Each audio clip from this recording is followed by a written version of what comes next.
How are you, Faizan? I'm good, sir. Thank you. Okay, now you introduce yourself to all of us. So my name is Syed Faizan Haider Zaidi. I was born in Rawalpindi. Soon after my birth, I along with my family moved to Rahimyar Khan, from where I got my initial education till class 4. Then on I moved to Karachi, from where I completed my education till my A-levels. And then I moved to Lahore, from where I got my undergraduate degree in accounting and finance from LUMS. Currently, I'm living in Islamabad. I've moved here. So I've lived in multiple cities all my life. Apart from this, sir, throughout my academic and professional journey, I've shown 3 consistent traits. One is my ambition.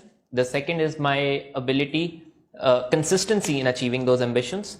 And third is my ability and desire to learn diverse set of skills and knowledge.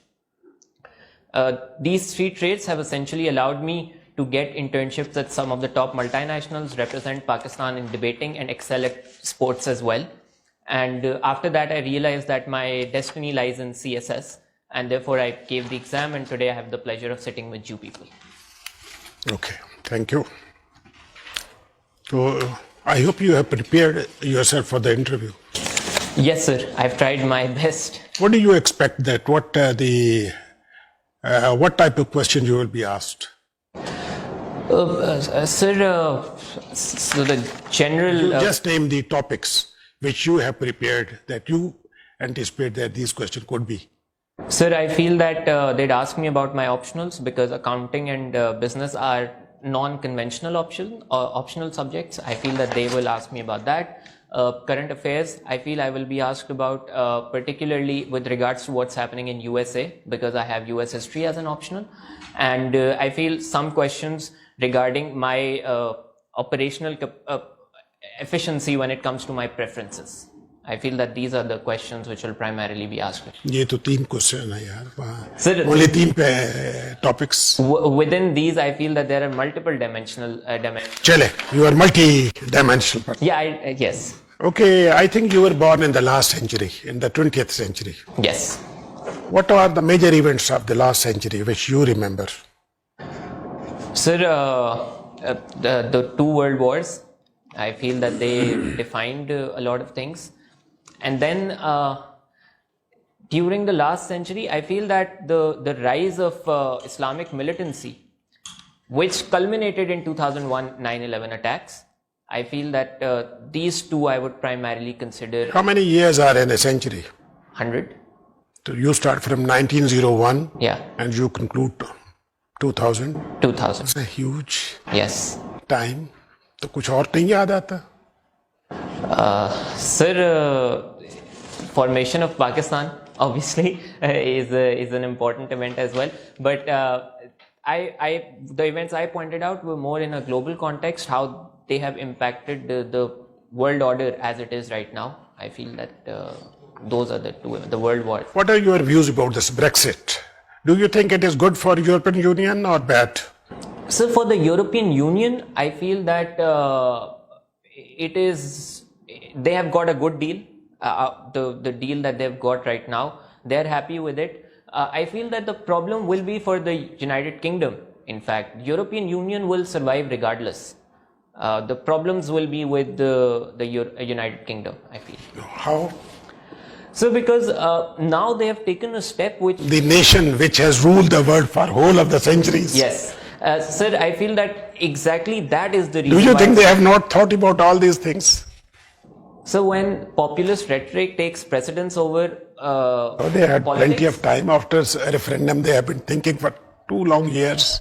Sir, I feel that once the populist rhetoric sets in, it is very difficult to roll it back. And I feel that decisions made under the pretext of that populist rhetoric are oftentimes, as we have seen in Pakistan, are oftentimes counterproductive. And I feel that now they have essentially this country which has ruled over the world over centuries has taken a step which is irreversible in nature, and the consequences of which obviously we will see in the future, but I feel that they will be... What are their arguments, positive arguments, what they think, what they have gained?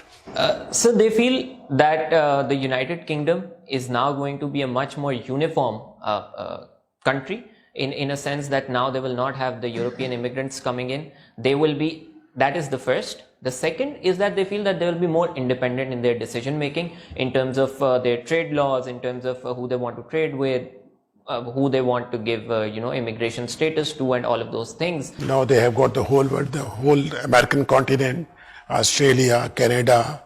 They will have independent relations because here in the European Union, they were stuck up because of the European Union. Sir, I do not feel, yeah, exactly, that independence they will have.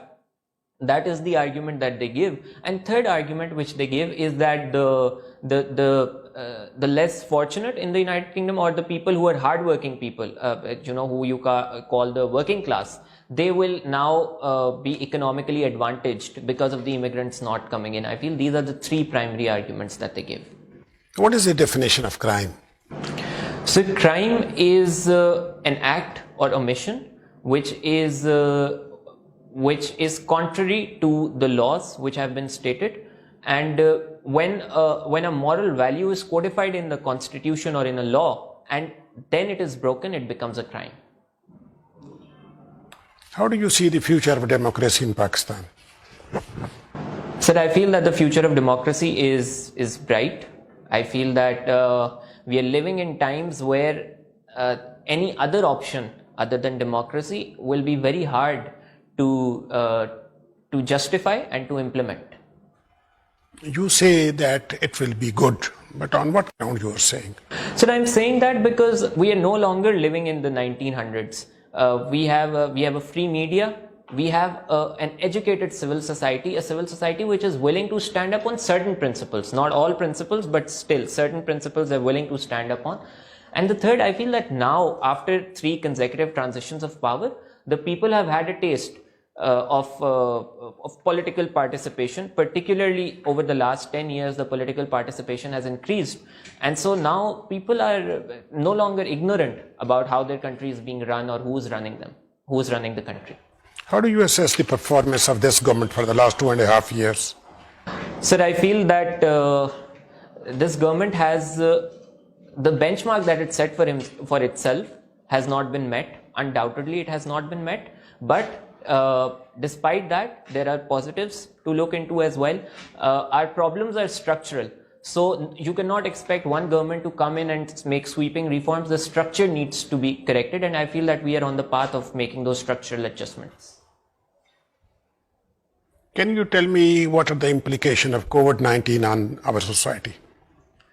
Not economic side, social side. Social side. Sir, first, I feel that what I've noticed in my personal capacity is now the sense of family, which was slowly deteriorating, has again sort of come up, because children who were excessively, going to schools, colleges, universities, jobs, they've got time to spend with their families. And in my personal capacity, I've seen that is a positive thing which has happened.